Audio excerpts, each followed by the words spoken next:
ন্যায় বিচার ঠিক হবে, যতটুকু করছেন অতটুকু করাবে।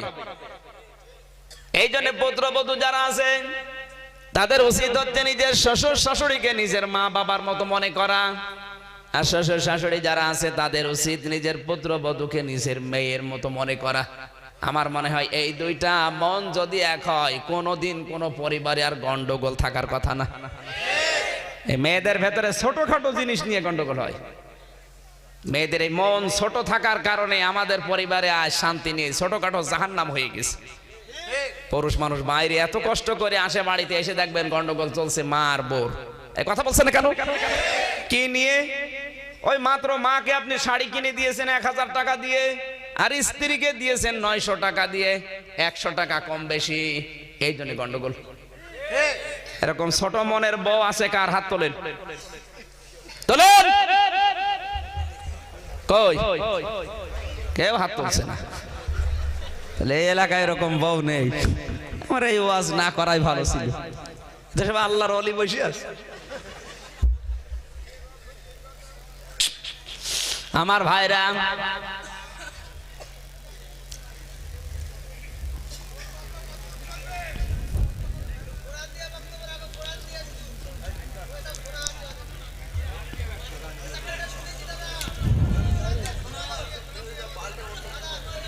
আর ভাই আমি জায়গায় যাব তো,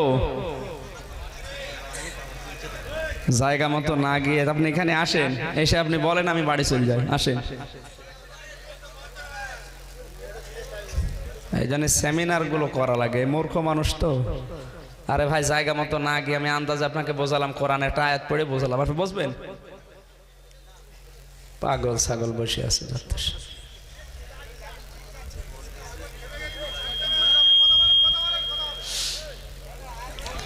সুবহানাল্লাহ আলহামদুলিল্লাহ লা ইলাহা ইল্লাল্লাহ। সুবহানাল্লাহ আলহামদুলিল্লাহ লা ইলাহা ইল্লাল্লাহ। লা ইলাহা ইল্লাল্লাহ মুহাম্মাদুর রাসূলুল্লাহ। আমার ভাইরা, পারিবারিক জীবনের এই সমস্যাগুলো এখন সবচাইতে বড় জটিল আকার ধারণ করেছে। এই জন্য আমি টাচ দিলাম। কি কোরআনের কথা নাকি আমি বানিয়ে বলছি? সূরা নেসার 34 নম্বর আয়াতের তাফসিরে এগুলো লেখা আছে। আপনি তাফসির নিয়ে আসেন ইবনে কাসির, আমি দেখাচ্ছি। আর পাগল বলছে কোরআনের কথা বলে। তো কোরআনের কথা বলছেন, আমার বাবার কথা বলছে। তো সব আন কালচার বসে আছে সামনে, কথা বোঝে না, সোজে না। পারিবারিক জীবনটা জীবন আছে না জাহান্নাম হয়ে গেছে বলেন তো? আপনি সারাদিন থাকেন বাইরে, পরিবার এসে যদি শান্তি না পান, তোরা এখন বসে আছে, ওদের দায়িত্ব সম্পর্কে বলা লাগবে না? কোরআন দিয়ে কথা বলেন। কি দিয়ে বলছে? আমি কোরআন দিয়ে বলছি না?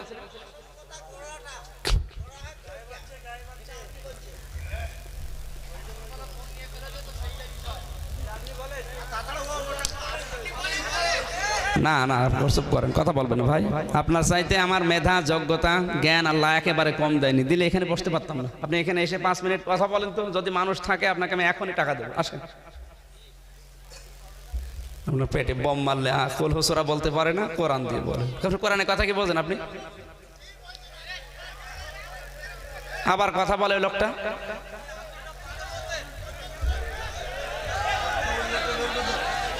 হ্যাঁ না, বসেন আপনি। কিছু মানুষ থাকবে এরকম। সুবহানাল্লাহ আলহামদুলিল্লাহ লা ইলাহা ইল্লাল্লাহ। সুবহানাল্লাহ আলহামদুলিল্লাহ লা ইলাহা ইল্লাল্লাহ। এই কথা বলেন কেন? চুপ করেন। লা ইলাহা ইল্লাল্লাহ মুহাম্মাদুর রাসূলুল্লাহ সাল্লাল্লাহু আলাইহি ওয়াসাল্লাম। পারিবারিক জীবনের এই সমস্যাগুলো যাদের আছে, আশা করছি মনটা বড় করবেন, আল্লাহ রাব্বুল আলামিন এই সমাধানগুলো করে দেবে ইনশাআল্লাহ। আল্লাহ আমাদের পরিবারটা খাদিজাতুল কুবরার মতো যেন বানিয়ে দেন, জোরে বলেন আমিন। দরুদ আর সালাম পাঠ করে আমরা কোরআনে কারিমের সূরা হাশরের 18 নম্বর আয়াতটা পড়েছি। ছোট্ট একটা আয়াত পড়েছি। এই কথা বলছে কারা এরা? হ্যালো হ্যালো, না আপনাদের প্রতিবাদ দরকার নেই, বসেন। আমি যা বলার বলেছি, আপনি কথা শোনেন, আগে আগে তেলাওয়াত করেন কোরআনের আয়াত। ভাই সাহেব, আমরা ইন্ডিয়ান ভারতীয় মানুষ, আমাদের অতিথি করে নিয়ে এসেছি বাংলাদেশ থেকে। এখন ওনাকে আমি সম্মান না করতে পারি, কিন্তু আমি অপমান করতে পারি না। এখন আমরা বিভিন্ন পন্থীর মানুষ হতে পারি, কিন্তু আমরা তো ওনাকে মেহমান করে নিয়ে এসেছি। যদি বাই চান্স আমার মতের বিরুদ্ধে যায়, আমি কি অপমান করব? এটা আমরা অন্তত আল্লাহ নবীর একটা সুন্নাত, কোনো মানুষকে অপমান করব না। আমার নয় ভালো লাগলো, আমি বাড়ি চলে যাব, কিন্তু আমি অপমান করতে পারি না।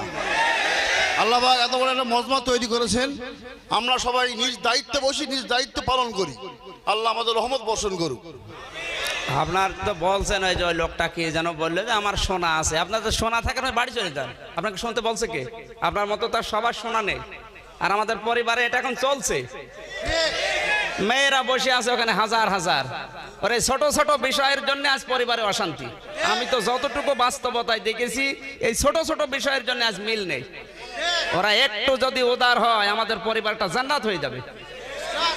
এই ওয়াজগুলো কোরআনে আছে তো, না থাকলে আমি বলতাম না। আর ওনার সোনা আছে বলে উনি আর বলতে দেবে না। আপনি এই যে বাইরের দেশ থেকে নিয়ে এসে যা করছেন, আমি আবার আসবো এই দেশে। কোরআনের কথা বললে এই যে আলেম যেগুলো আছে সেগুলো ছাড়া আপনি ঘোড়ার আন্ডাও বসবেন না। কি বলবে? কি করছে কেউ?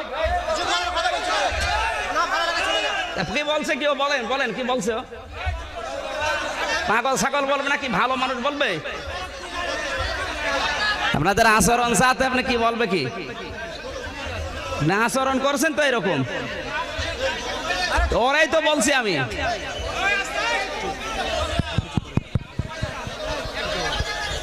এই কথা বন্ধ করেন, মাহফিল না দিয়ে পরিবেশ ঠিক করতে না পারলে আপনি আসেন কেন? আপনাকে কেউ জোর করে নিয়ে এসেছে? ভণ্ডামি করছেন এসে। আমি আয়াত পর্যন্ত যাবো তো নাকি? এখানে যারা বক্তা আছে তাদের জিজ্ঞাসা করেন তো, একবার আয়াত বলে আপনি বসবেন? চারিদিক থেকে বেঁধে তারপরে তো নিয়ে আসবো। আপনার চাইতে আমি কি কম বুঝি?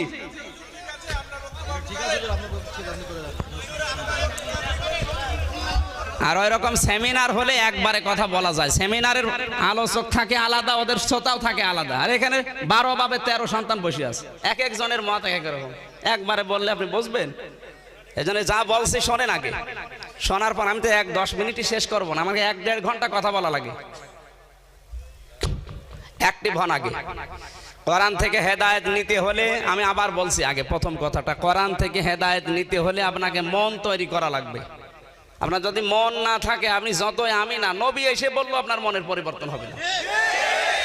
আর মানিত্তাবাল হুদা বিগাইরিল কোরআন আদাল্লাহুল্লাহ, নবীজি বলেন কোরআন বাদ দিয়ে যদি দুনিয়ার কোন জায়গায় কেউ হেদায়েত পাওয়ার জন্য যায়, ও যদি ভালো মন নিয়েও যায়, তাও সে হেদায়েত পাবে না যদি ওখানে কোরআন না থাকে।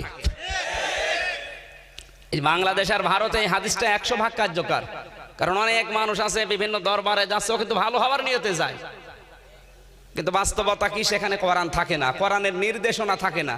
ওখানে ওর বাবা যা বলে ওইটা ইসলাম। এই জন্য মানুষ যাওয়ার পরে দেখা যাচ্ছে হেদায়েত পাওয়ার পরিবর্তে আরো গোমরা হয়। আগে তো নামাজ পড়তো না, এক গুনাহ করতো। এখন পীরের মুরিদ হয়ে পীর সাহেবকে সেজদা দিচ্ছে, কবরে সেজদা দিচ্ছে। ও কি ভালো হয়েছে না খারাপ হয়েছে? খারাপ হয়েছে। কারণটা কি? ওখানে কোরআনের কর্মসূচি চলে না। এই জন্য আপনাকে সিদ্ধান্ত নেওয়া লাগবে, এমন জায়গায় যাব না যেখানে কোরআন চলে না। মানিত্তাবাল হুদা বিগাইরিল কোরআন আদাল্লাহুল্লাহ, আদাল্লাহ শব্দ এভাবে ইফাল থেকে এসেছে। যদি দল্লা শব্দ নবীজি দিতেন, দল্লা ইয়াদিল্লু সুলাসি মুজাররাদের কায়দা, তাহলে বাংলা অর্থ দাঁড়াতো আপনি নিজেই নিজেকে গোমরা করে ফেলেছেন। কিন্তু আদাল্লাহ শব্দের বাংলা অর্থ দাঁড়াবে আপনি নিজে হয়তো গিয়েছিলেন ভালো হওয়ার জন্য, তো কোরআন না থাকার কারণে আল্লাহ নিজে দায়িত্ব নিয়ে আপনাকে আরো খারাপ বানিয়ে দেবে। হেদায়েত দেওয়ার মালিক কে? আমার ওয়াজ শুনে আপনি হেদায়েত পেয়ে যাবেন কে বলেছে? এটার মালিক কে বলেন তো? উনি নিজে বলছেন আদাল্লাহুল্লাহ, আমি নিজে তোরে গোমরা বানিয়ে দেব। তাহলে কোন পীর সাহেব, কোন নবী, কোন ওলির কোন ক্ষমতা আছে আপনাকে হেদায়েত দেওয়ার? পারবে না। আপনার আগে মন তৈরি করেন। নবীজির মুখে ওয়াজ শুনে তার চাচা আবু তালেব ভালো হয়নি, সারা জীবন ভালোবাসা দিয়েছে কিন্তু ভালো হয়নি, শেষ পর্যন্ত কালেমা না পড়েই মারা গেছে। কথা বলেন ঠিক কিনা? তাহলে আপনি আমির হামজা তো অনেক দূরের। আল্লাহ আমাদেরকে কোরআন থেকে হেদায়েত নেওয়ার মতো মন যেন তৈরি করে দেন, আমিন।